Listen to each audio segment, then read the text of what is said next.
Charles Darwin's name is synonymous with evolution. His groundbreaking work laid the foundation for our understanding of the natural world. His theory of natural selection, often simplified as survival of the fittest, has profoundly shaped our understanding of life on Earth.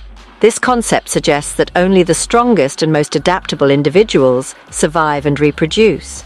However, this catchphrase often obscures a crucial aspect of Darwin's work, the role of cooperation. Darwin observed that in many cases cooperation among individuals could be just as important as competition. Darwin himself recognized that competition was not the only driving force in nature. He noted that animals often work together to achieve common goals. He observed instances of cooperation and mutual aid, suggesting that these behaviors also contributed to survival and reproductive success. For example, animals that helped each other find food or protect each other from predators had better chances of thriving. Understanding Darwin's complete legacy requires moving beyond the caricature of nature as a constant struggle for existence. It involves recognizing the balance between competition and cooperation. Darwin's observations challenged the prevailing view of nature as inherently red in tooth and claw. He saw that the natural world was more complex and nuanced. He recognized that cooperation could provide advantages in certain environments. In harsh conditions, working together could mean the difference between life and death. Animals that worked together, whether to find food, raise young, or defend against predators, often had higher chances of survival. This cooperation could take many forms, from hunting in packs to communal care of offspring. This realization paved the way for a more nuanced understanding of evolution, one that acknowledged the interplay of competition and cooperation in shaping the tapestry of life. It highlighted the importance of both strategies in the survival and evolution of species. Examples of cooperation abound in the natural world. Ants and bees, renowned for their intricate social structures, exemplify the power of collective action. These insects form highly organized colonies where individuals perform specialized tasks, sacrificing personal reproduction for the benefit of the group. This division of labor allows the colony to thrive as a whole, even if individual members forego their own reproductive potential. Moving beyond the insect world, we find cooperation in various forms among vertebrates. Wolves, for instance, hunt in packs, coordinating their movements to bring down prey much larger than any individual could manage alone. This cooperative hunting strategy increases their chances of securing a meal, benefiting the entire pack. From the intricate societies of insects to the coordinated hunts of wolves, cooperation plays a vital role in the lives of numerous species. One intriguing anecdote, often cited as evidence of animal altruism, involves a blind pelican. According to the story, this pelican, unable to feed itself, was cared for by its fellow pelicans. They would bring it fish, ensuring its survival despite its disability. While this story lacks robust scientific evidence and may be apocryphal, it highlights a broader point about the potential for compassion in nature. Whether or not the blind pelican story holds true, it serves as a powerful metaphor for the human tendency to find hope and inspiration in tales of animal altruism. Such stories resonate with our own moral sensibilities, suggesting that compassion and empathy might not be uniquely human traits. While we must approach anecdotes with healthy skepticism, they can still spark our curiosity and prompt further investigation into the complexities of animal behavior. It is tempting, but ultimately flawed, to derive moral lessons directly from nature.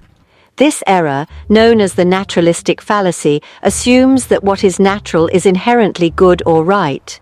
However, nature is morally neutral. It simply is. We cannot infer human ethical norms from the behavior of animals, no matter how seemingly altruistic or cruel. Thomas Huxley, a staunch defender of Darwin's theories, recognized the danger of the naturalistic fallacy. He argued that while evolution explains the origins of our moral capacities, it does not dictate our moral choices. Human morality, with its complex web of values, beliefs, and cultural influences, transcends the realm of pure biology. We cannot simply look to nature for ethical guidance. We must engage in moral reasoning and dialogue to determine our own values.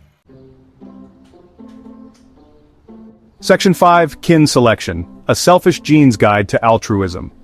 One of the most compelling explanations for altruism in nature is kin selection. This concept delves into the idea that animals may act in ways that seem selfless, but are actually driven by genetic self-interest.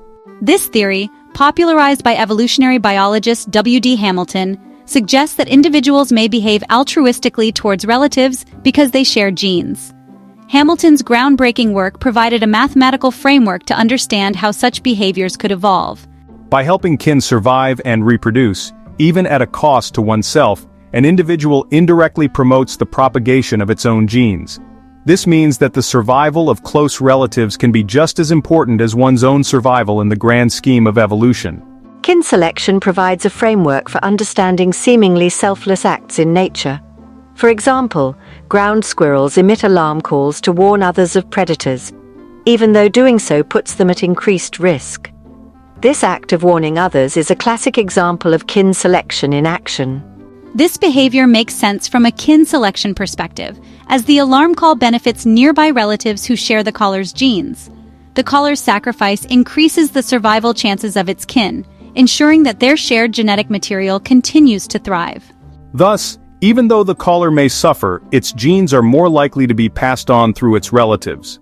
This intricate balance of self-sacrifice and genetic propagation highlights the fascinating complexity of evolutionary strategies in the natural world. Section 6. Martin Nowak and the Mathematics of Cooperation. The study of cooperation in nature extends beyond anecdotal observations.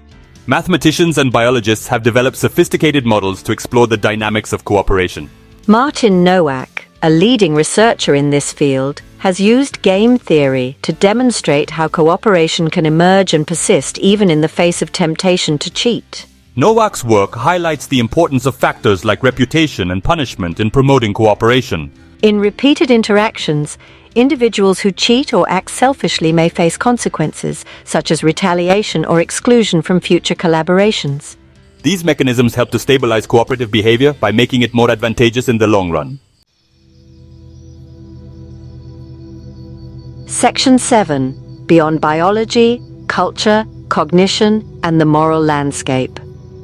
While evolutionary biology provides valuable insights into the origins of cooperation, it is crucial to recognize the significant role of culture and cognition in shaping human morality. Our moral compass is not solely determined by our genes. It is shaped by the societies we live in, the values we are taught, and our own individual experiences. Cultural norms vary widely across the globe, influencing everything from our definitions of right and wrong to our attitudes towards cooperation and competition.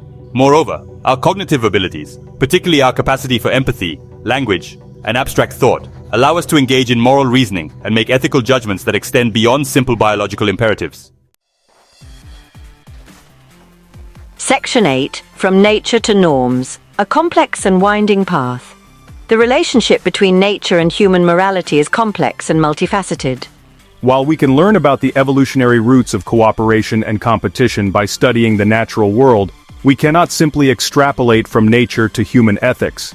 To do so would be to commit the naturalistic fallacy, mistaking what is for what ought to be. Our moral compass is guided by a confluence of factors, including our evolutionary history, cultural upbringing, personal experiences, and cognitive capacities. Understanding this intricate interplay requires a multidisciplinary approach, drawing insights from biology, psychology, anthropology, philosophy, and other fields. Section 9. The enduring question, cooperation, competition, and the future of humanity. As we navigate the complexities of the 21st century, the interplay between cooperation and competition becomes increasingly crucial. The balance between these two forces takes on added significance in our interconnected world. Global challenges like climate change, pandemics, and resource scarcity are not just local issues, they demand collective action on an unprecedented scale, requiring nations to work together. Our ability to cooperate effectively will determine our success in addressing these pressing issues. It is through collaboration that we can find innovative solutions. Darwin's legacy reminds us that cooperation is not an idealistic fantasy. It is a deeply ingrained aspect of life on Earth. From the smallest microorganisms to the largest mammals, cooperation is a survival strategy. By understanding the evolutionary roots of cooperation, we can better appreciate its importance. The mechanisms that sustain it are complex and varied, but they all point to one thing. The cultural factors that shape its expression are equally important, influencing how we work together. We can gain valuable insights into fostering greater cooperation within our own species by studying these factors. The future of humanity may well depend on our ability to harness the power of cooperation to meet the challenges that lie ahead. By working together, we can create a sustainable and prosperous future for all.